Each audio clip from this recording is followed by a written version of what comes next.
Learn like a pro. Welcome to The Explainer. Today, we are cracking the code on motion itself. We're diving deep into kinematics, which is all about describing how things move with total precision. We're going to leave the why for another day. So here's our game plan. We'll kick things off with a really crucial difference in how we measure things.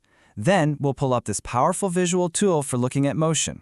After that, we'll learn how to actually read its patterns. And finally, we'll see how it all applies to the one force we feel every day, gravity. All right, let's jump right in. To really get a grip on motion, we have to start with the two basic ways we can even measure it. Okay, so imagine you're out for a hike. The total ground you cover, every single twist, every turn in that trail, that is your distance. But what about the straight line path from where you started to where you ended? That's totally different. That's your displacement. See? One measures the whole journey. The other just measures the result.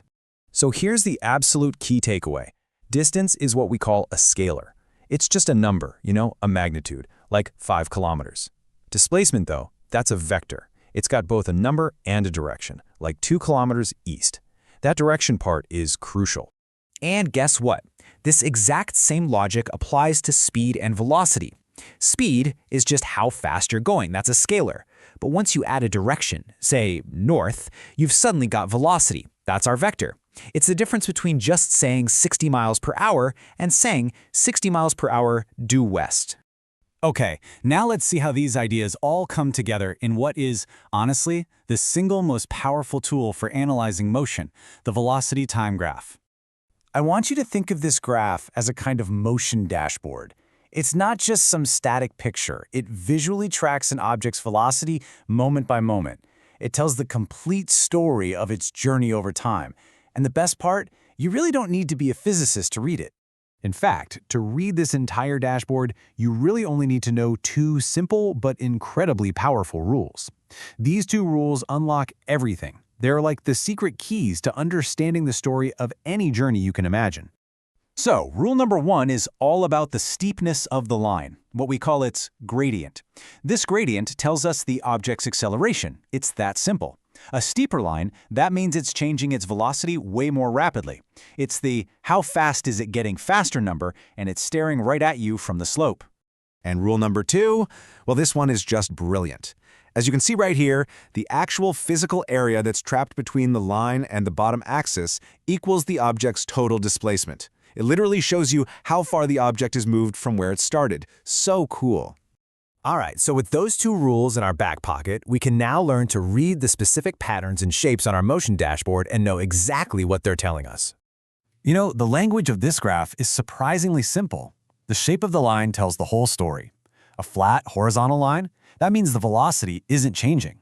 A straight, sloped line, that tells us there's constant, steady acceleration. And if you see a curved line, that means the acceleration itself is changing. Let's start with the easiest pattern to spot. A flat horizontal line means zero acceleration. Now, this can mean one of two things. Either the object is just sitting there, completely stationary, or it's moving at a perfectly steady speed, like a car on cruise control. But what if something is speeding up? Well, the shape of the line tells us exactly how it's speeding up. A straight line means a nice, steady increase in speed. A curve that gets steeper and steeper, that shows us it's speeding up at an increasing rate. And a curve that starts to flatten out, it means it's still speeding up, but less and less over time. Okay, so that's a lot of theory. Let's ground all of this and make it real by applying our new graph reading skills to the most common type of constant acceleration on Earth, gravity. This brings us to a really fascinating question that affects literally every object in freefall, from a dropped pen to a skydiver. What does that kind of constant, relentless change actually look like? The answer is freefall. Here on Earth, gravity gives us a constant downward acceleration of roughly 10 meters per second every single second. Physicists just call this value g. And this slide just perfectly illustrates what that actually means.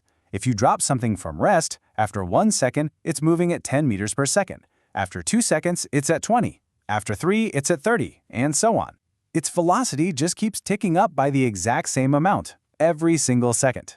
We can even use our graph to map the entire round-trip journey of a thrown ball. Look at this. It starts with a positive velocity on the way up, slows to 0 right at the peak, and then gets more and more negative velocity as it falls back down. And notice how the positive area above the axis perfectly cancels out the negative area below it. That means it ends up right back where it started with zero displacement. So what's the big idea here? The main thing to take away is that this simple graph with just two axes can tell a super rich, complex story of any journey. It really is the ultimate blueprint for motion.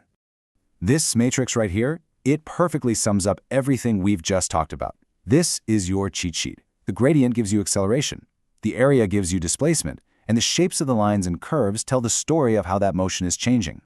Honestly, if you can just remember these 3 simple commands, you will be able to decode the language of motion anywhere you see it, whether it's in a physics problem or just watching a rocket launch. And that leaves us with one last really big question. Now that we can perfectly describe motion using kinematics, what unseen forces are actually out there writing the story of that motion? Well, that sounds like a story for another explainer.